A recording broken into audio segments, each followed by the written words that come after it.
The following program is intended for a mature audience. Viewer discretion is advised. This I've got to see. It's worth watching, so stay tuned.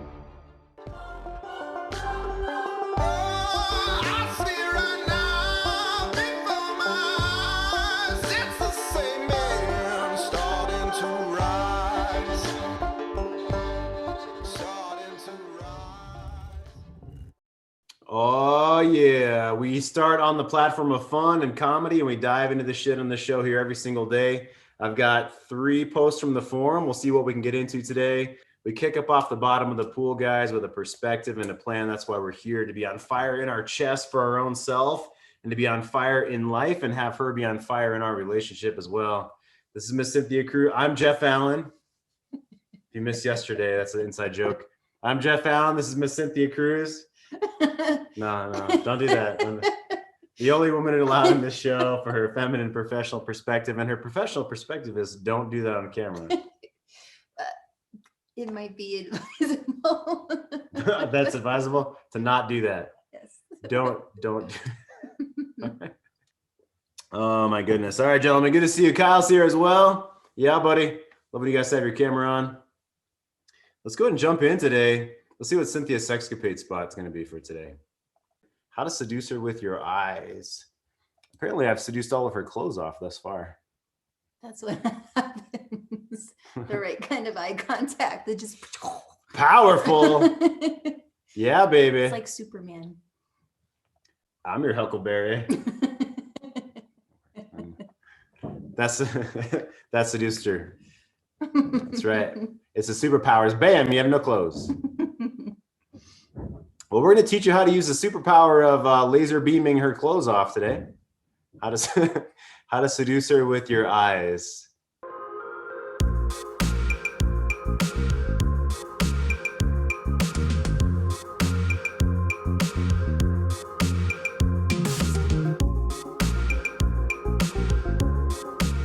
I shared a post from the forum about a man who is trying to give advice to other men and giving them the answer. And then he found that a lot of guys don't really engage after you try to fix their problems. And I was saying that's incredibly similar to a woman who's in pain or a child who's in pain. I said a different man tell me yesterday that his teenager is doing some self-harm right now. I just brought on another young man who's 18 years old who did some self-harm in the past. And he wants a coach to help him bust into the future as a man. Started working with him as well. And kids in the school system that I used to work for, we used to work with in the school systems have done self-harm, things like that. And sometimes it feels like that's the only way out, is to literally want to bust out of our own shell. Other teenagers I'm working with as well in the past have felt that way. And, we're sort of like the Russian dolls, the Russian nesting dolls, that we shove that old part of ourself down inside of another shell or underneath a mask. And some of us still have that little boy or that teenage boy, that young man that was 18 or 19 that has those pains, and we've just nestled him in another one of those Russian dolls. And that shit comes out later in life. That's a huge piece of what happens here in this work, is we pull away those masks, we peel away that onion, and a lot of times there's some rotten shit underneath that we need to deal with. And that's okay. That's called being human. It's called being normal. None of us get out of childhood, 100% unscathed. I don't think that's a thing. I don't think it's a thing that we can never have any kind of disappointments or trauma or insecurity. I mean, that's called being human. It's part of our, humanity that brings us all together. I definitely have told stories about that. So that's a piece of what I want to share today with the lover energy. Yesterday we shared the pinnacle of the lover energy. And today we're going to talk a little bit about the shadow poles of the lover, as in king, warrior, magician, lover, the archetypes, the Carl Jungian archetypes.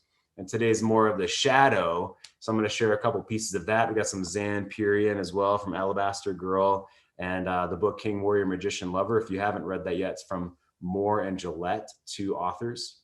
And it's not an easy read. It's not one that you're just going to kick back on a cruise ship and read for fun.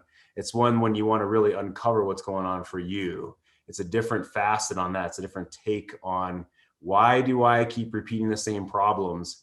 And where is maybe this coming from? How have I hidden this from my own self? That's a piece of what we do here. So let's go ahead and jump forward. As always, guys, if you have questions, if you have feedback, I want you to post into the chat. So if you have a question, you can also raise your hand in the participant section as well. Not only does it help just to get it out there, you also support other guys, and you're not alone in this. That's why you're here live. You could be watching this in a recording, but you're here live because you want to connect with the other men. You want to connect with us. You want to get the cutting edge tools and strategies that we give you here. All right, here we go. What would you do? So last night, I think we had the worst sex of our 19-year relationship. Usually I can laugh about bad sex, but this was bad as it was more sad and disconnected. The first time I've experienced that. I think it's time to take sex off the table.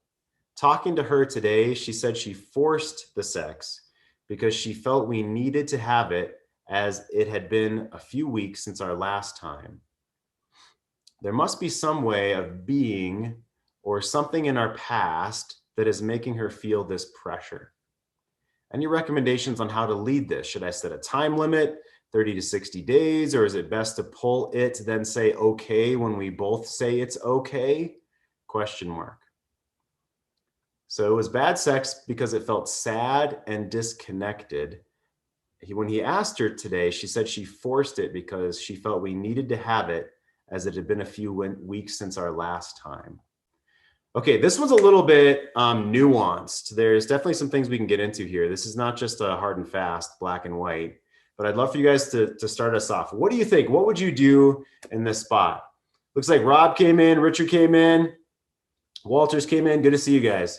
So what would you do? There's no, there's no like perfect answer here. This is going to depend on things, but we could always start with, where do you feel the man is coming from? You don't have to have the answer, but where do you think he is right now in his mind, or where is he in this journey? Some of you have been doing this for a week. Some of you have been on this journey for a month. Some of you have been on this journey for much longer than that, 6 months, 9 months, over a year. So what do you think? Where's this man coming from? What does he want? Okay, that's where we always start. And what might you do if you were this man? So go ahead and unmute yourself. This is where I shut up. This is holding tension. So I can drink, baby. Can I drink in my hand? I can drink in my hand. I'd say he's coming definitely from a place of confusion or fear, in that, he, on one hand, we're all men, and we enjoy that. And so you don't, it's hard to say, well, let's just take it off the table, because then you open yourself up to, sexless marriage, which, who wants that? On the other hand, nobody wants to be with a partner who doesn't really want to be there. Yeah, that's a great start, Matt. I appreciate it. Yeah, so this man's confused, and maybe this is what you thought, or what guys think, that if we take sex off the table, then now we're in a sexless marriage, and so we want sex, but like, what do we do about that, right? And it's confusing. To watch the rest of this episode for free and other episodes, go to greatmenmovemountains.com/VIP.